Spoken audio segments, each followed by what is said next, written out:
All right, here we are. We're going. Yeah. So, how's everybody doing today?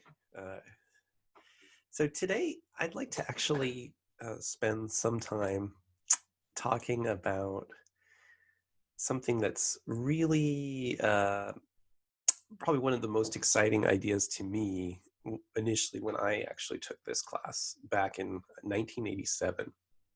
This was actually something that caught my attention, and actually, by the time I took the class, I think the concepts here were already 30 years old. So then all this time has passed, and they're even older now, but they still seem relevant. So they really catch me. And when you talk about groups, a lot of times people think about groups as being this thing in of themselves, but actually a group is made up of individuals, and different individuals in a group bring different things to the group.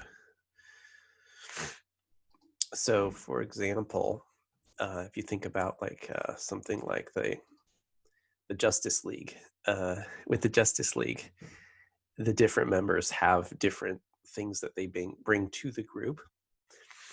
For example, Flash brings speed, and Superman can fly.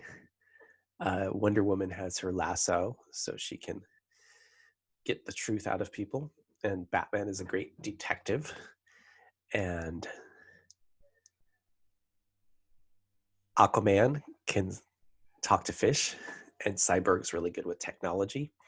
So each one of these superheroes brings something different to the table. And that gets to the idea that we're talking about today. And that is the concept of, we get into roles. And when that's the concept is roles, roles. And I always think of The Rock back before he was like a movie star. He was a wrestler. And he used to always say, one of his catchphrases was, "Know your role, Jambroni." And Jambroni is an individual who, in wrestling, because it's all staged, is the one who's designed to lose. So know your role, although that's not one of the roles that we'll talk about. Um, and we'll be looking at that in a variety of contexts over the course of the semester. One of the things we'll be looking at later is The Breakfast Club, the movie. But we'll also look at things like, like what role do different baseball players take on a baseball team, or the Avengers, like looking at what are the different roles that Captain America and Tony Stark, Iron Man take on as well. So what we're talking about here is something called group roles. That's the idea here, the group roles. And you are as you're working on this, you will notice these different roles that are out there. And the ones that we'll talk about specifically in this lecture are those that are designed by Benny and Sheets.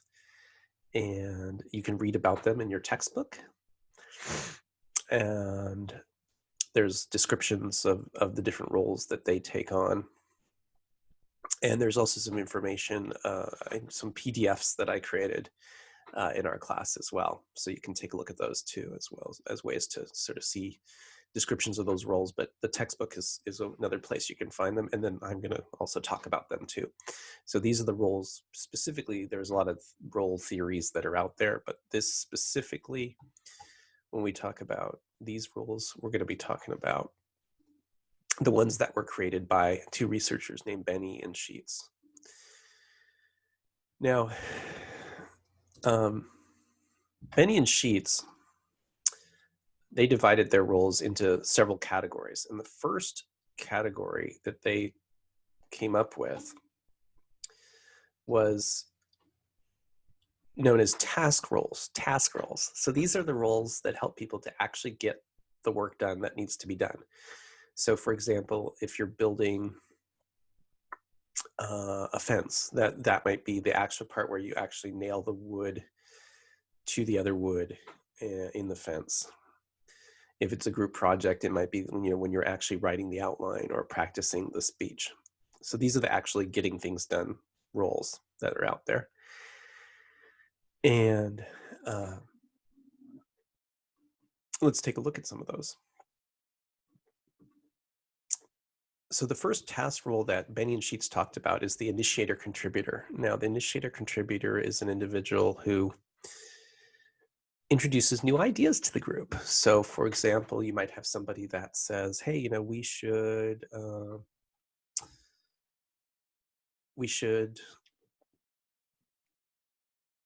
have a meeting." That can be an initiator contributor type thing to do. Or uh, let's let's have a break. That could be an initiator contributor thing to do. Or if your student's working on a group project, it could be somebody that says, "Hey, let's do a presentation on something. Let's do a presentation, for example, about the Avengers, or let's do a presentation about the mating rituals of tree frogs, or let's do a presentation about the history of the Castro district in San Francisco." So anytime somebody brings up a new idea in a group, any kind of an idea, we consider that person an initiator contributor. It doesn't mean that we have to necessarily do those ideas. It just means that the idea is being offered. And you might be looking at this and saying, well, Sami, everybody contributes an idea at some point or another to a group. Why does that, what's the deal there? Why is that unique? Well, the thing about it is that, yeah, everybody contributes ideas at some point, but some people don't do it very often. And so what we're saying is this is a person who does this thing very often. And actually, if you study groups carefully, you'll see that some people never or very rarely contribute an idea. So those initiator contributors are very special people in lots of ways. But it's not the only role that's out there, but it's something that's important. Now, if you're not a person that contributes a lot of ideas to a group, that's okay. There are other roles that are important. But if you are a person that offers up new ideas, this is your role. And of course, it's a little risky to be out there. It could be embarrassing if people don't like your ideas, or you might feel stupid or whatever. You probably shouldn't feel stupid, but you might start to feel stupid or whatever. Like stupid's even a thing. Yeah, but those things come up.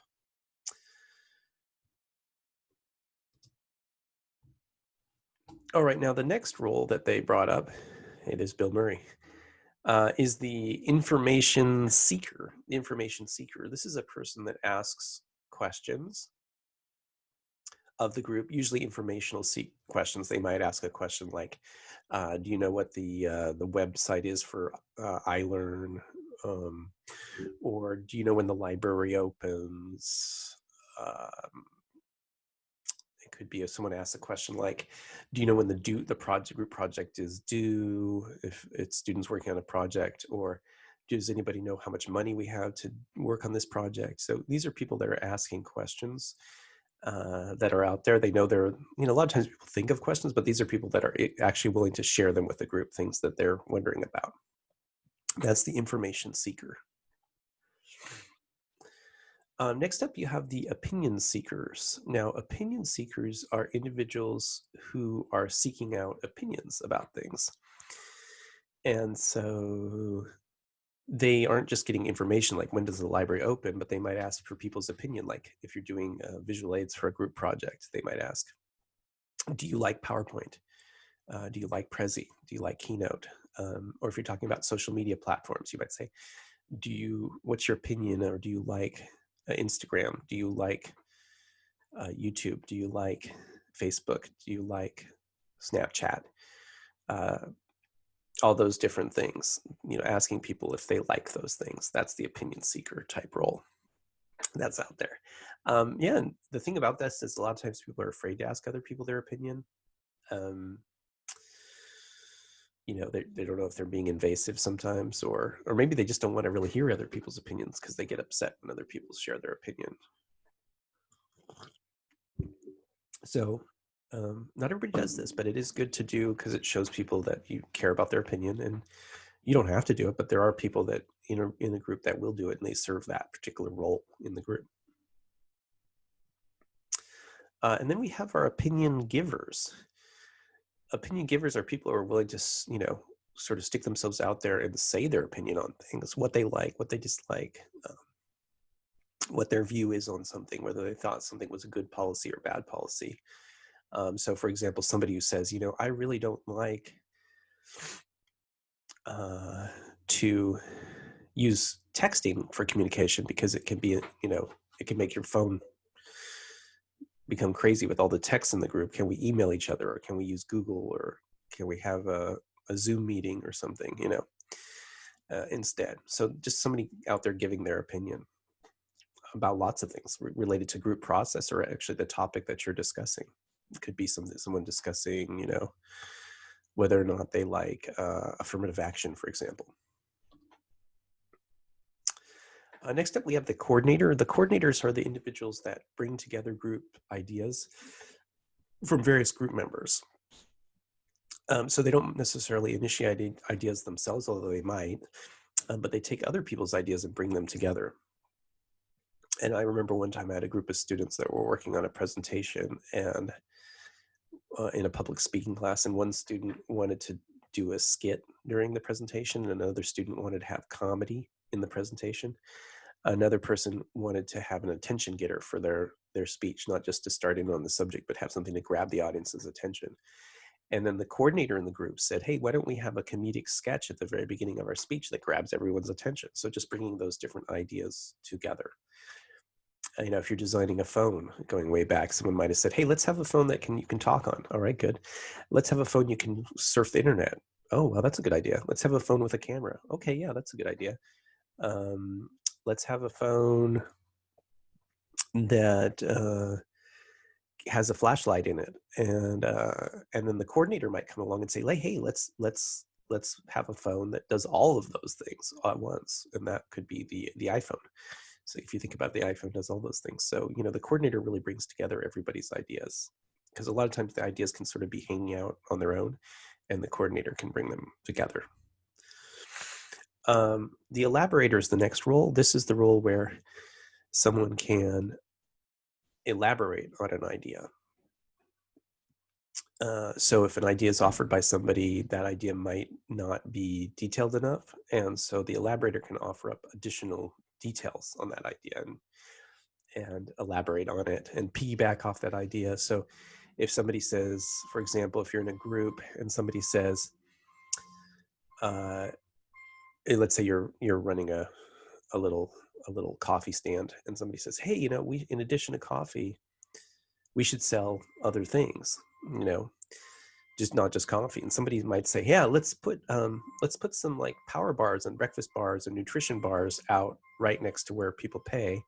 And maybe when they're buying their coffee, they'll throw in a power bar or a nutrition bar, or a Luna bar or something like that in.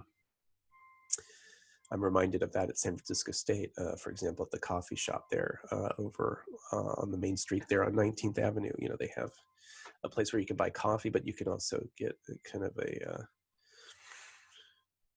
you can get like an impulse buy and go ahead and buy a candy bar or something like that. So, that can be a thing. Yeah, so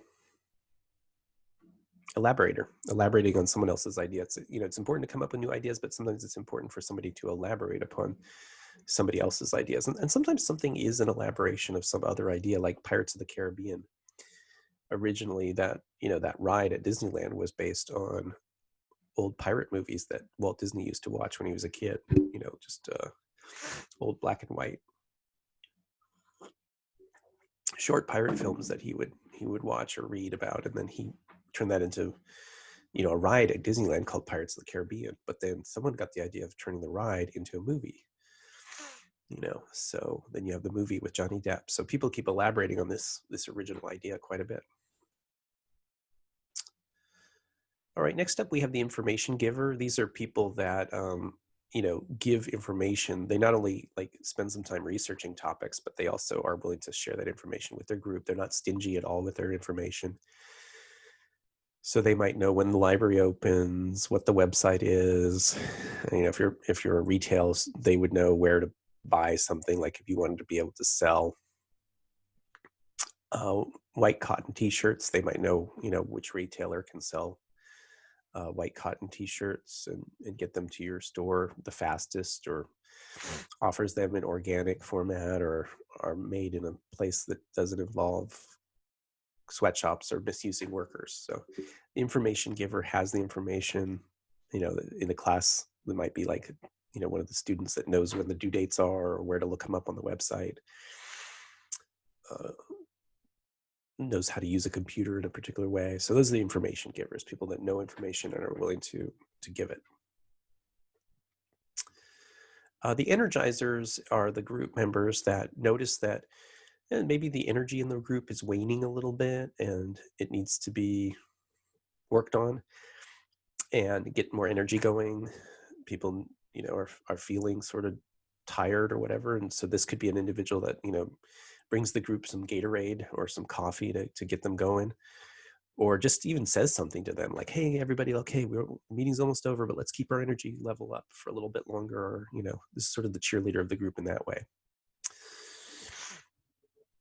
The procedural technician is the individual that helps out with other things like making copies for the group, creating a Google Doc, arranging chairs, making sure everybody has a chair, making sure the door is open for the meeting, or if it's a Zoom call, setting up the Zoom call and making sure everybody's been admitted into the room if the waiting room is there, all that. So that's the procedural technician that's there.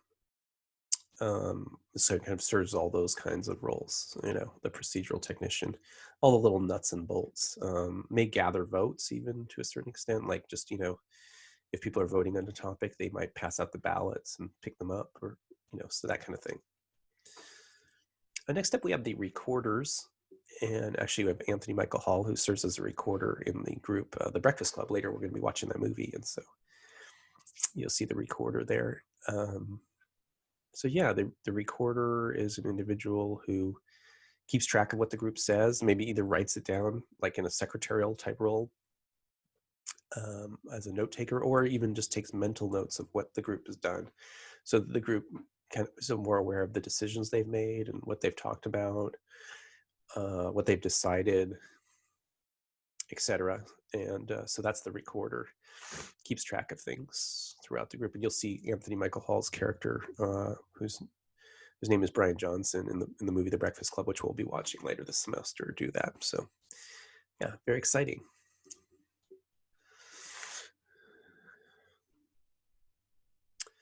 Okay, so you might think that, okay, well, that's a lot of roles, Sammy. But actually, Benny and Sheets weren't done yet at this point. They realized that there are other roles that are out there. And those other roles are very important as well. And those roles are roles that deal with what we might call the socio-emotional aspect of people. We might refer to them as the emotional side of people, the spirit of people. They're people are people is the the old thing saying, and so those roles that we're talking about there are known as the relational roles, the emotional side of things, the socio-emotional things. So first off, we have the encourager. Everybody needs to be told they're doing a good job. Here's Crazy George is his name. He's a kind of an entertainer that gets people cheering at A's games and other athletic events, and he claims to have invented the wave, but he's a cheerleader ultimately, and just encouraging people. Even Steph Curry needs encouragement, even though he's the best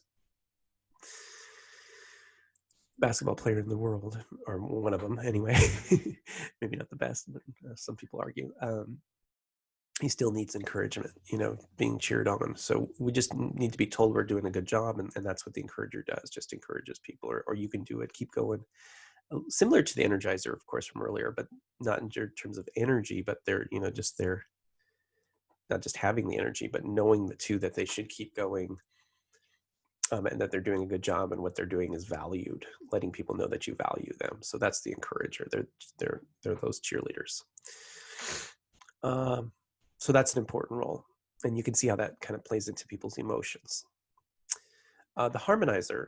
The harmonizer is an individual that looks for common ground in a group, tries to find common ground. There are a lot of conflicts in groups sometimes, and sometimes people lose track of the fact that they are actually having the same goal.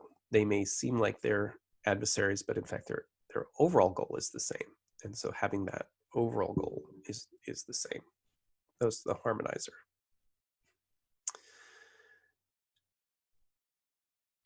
And a harmonizer is an individual that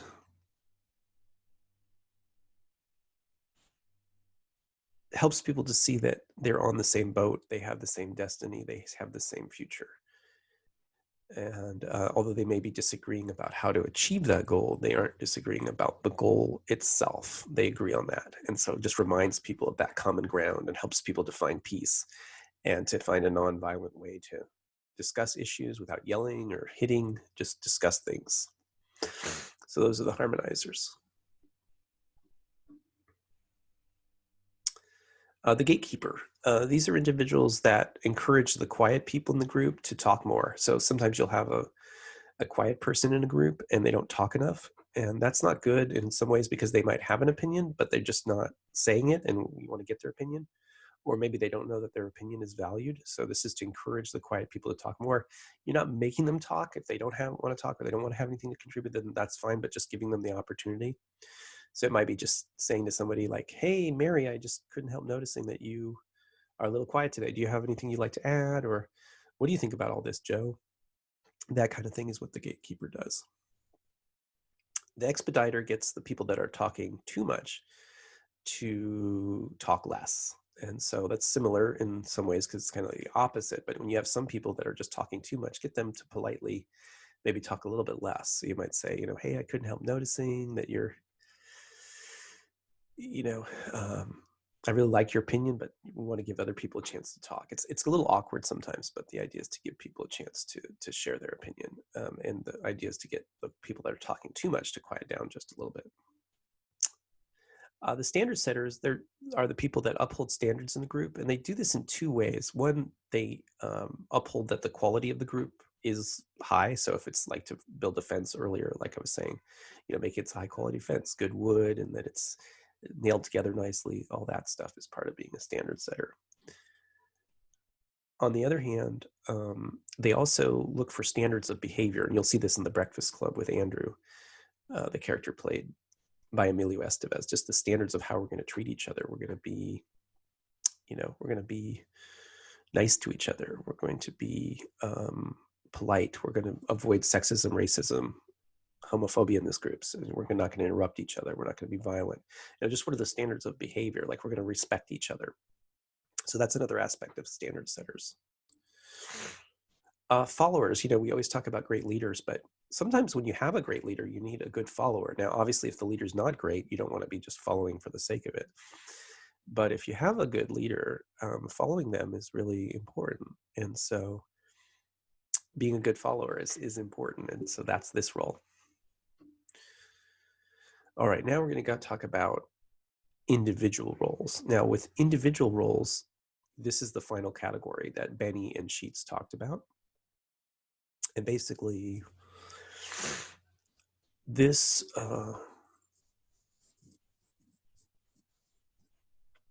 role, the individual roles,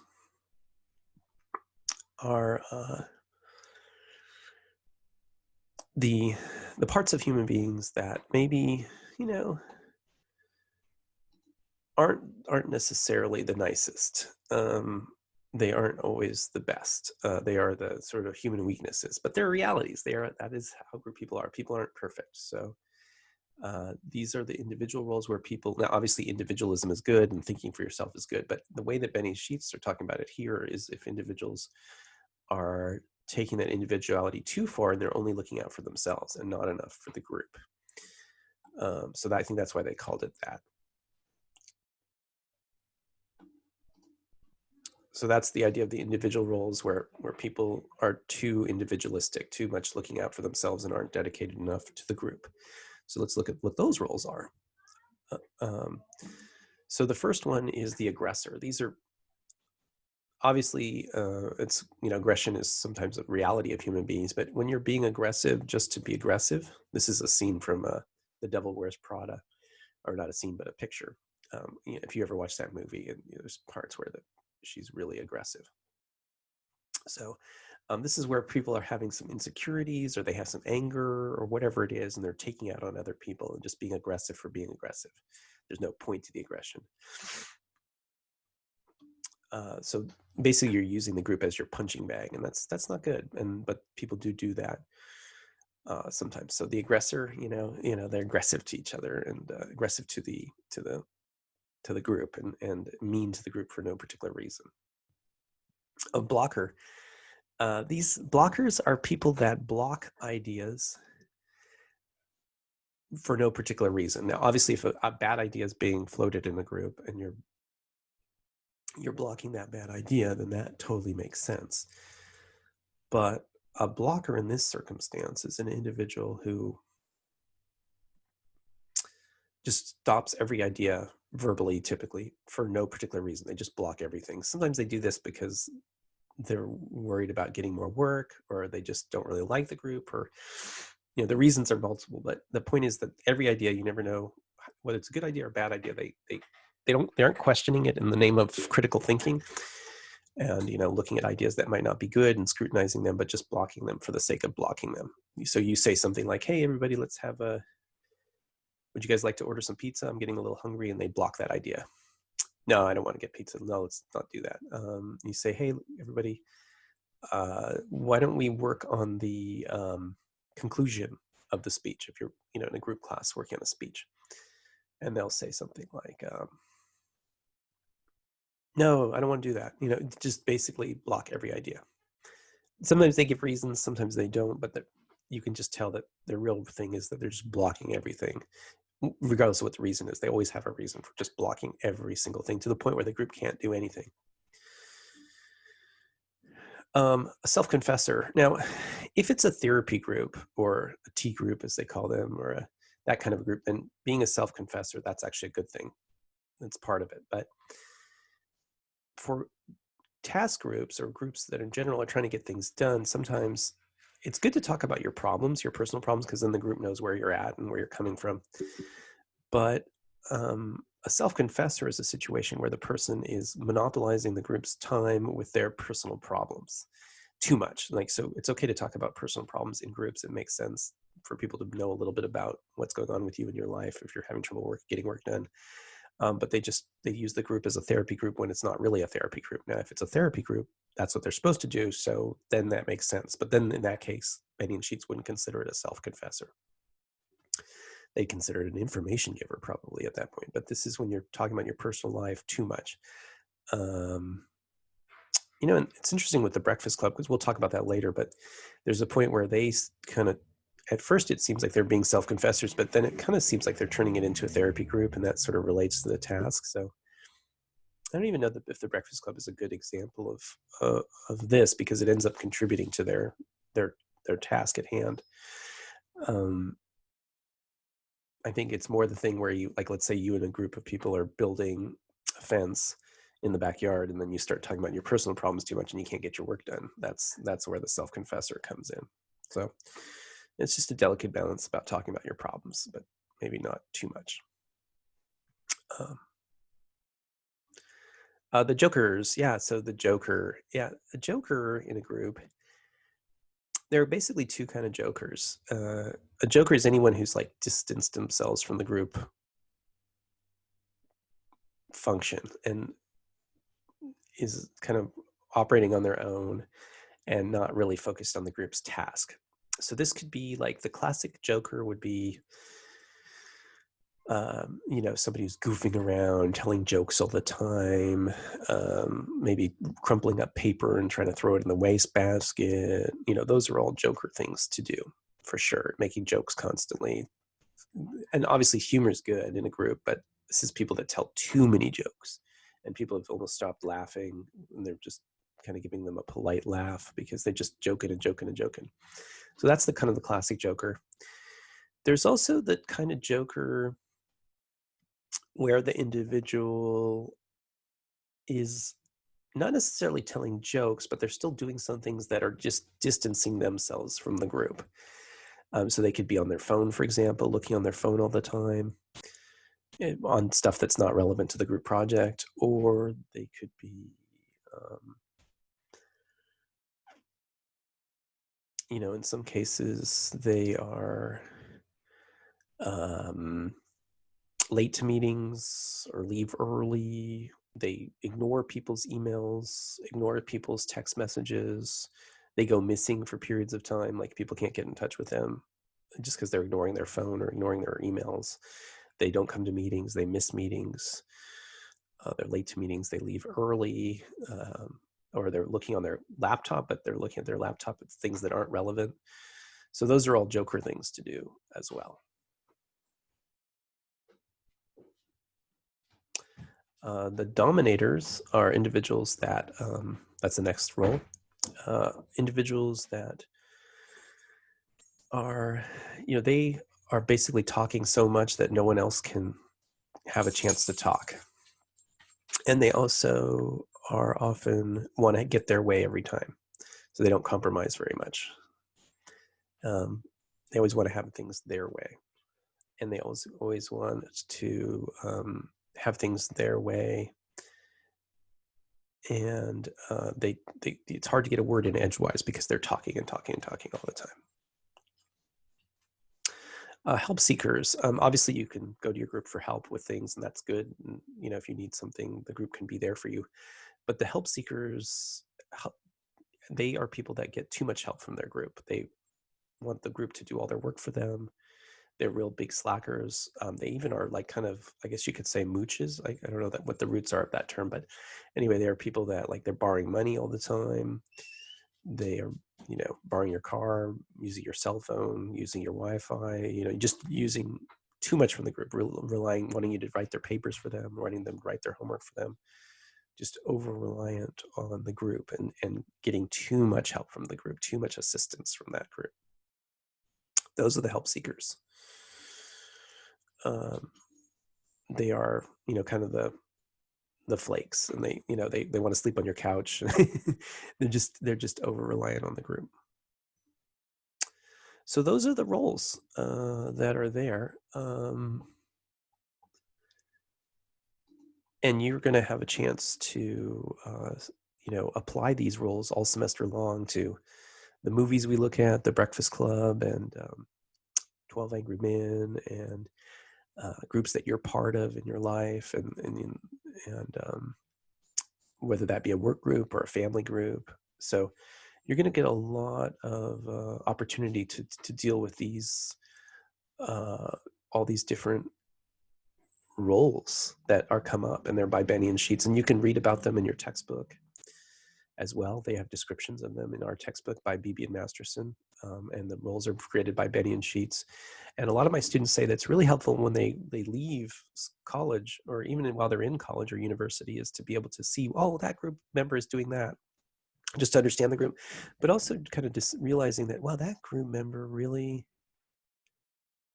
we really need a recorder in this group. So I'm going to do that. So it's not only that you notice that people are taking on these roles in groups, but that you also find that individuals notice that they need something. They need an initiator contributor. They need someone to be an information seeker. They need someone to be a coordinator. And then also noticing when people are doing the dysfunctional roles, which are the individual roles, and then kind of identifying that and say, hey, that's maybe not so good, and figuring out a way to kind of veer that person into a more productive role. So it ends up being very practical to know these roles. We not only understand groups better, but we also can sort of not manipulate in a bad way, but sort of notice that a role is needed and add that to either by yourself or somebody else can do it, So that's another thing. So a lot of my students have said that over the years, like this is one of the things they remember the most about the class. And like I said, it was one of my favorite things when I studied this subject matter initially. So I hope you'll be able to look over these roles. And if you have any questions, of course, just email me. I'd love to talk to you about it, or we'll be talking about it in the forums and stuff. But yeah, roles are awesome and they're really cool. And like I said, you can read about them in the textbook. So, if you're listening to this lecture and you're like, I'm still a little confused, look it over in the textbook, and then if you have questions, let me know. And then they'll become more clear too as we kind of apply them to the movies and to your own life situations over time. So you'll become more familiar with them. And then, of course, sometimes there'll be quiz questions about these roles too. So you can get some more information about them as you're studying for the quiz. But yeah, let me know if questions come up. And thanks for listening to the lecture about roles. And yeah, I hope you guys have an amazing day. And thanks again.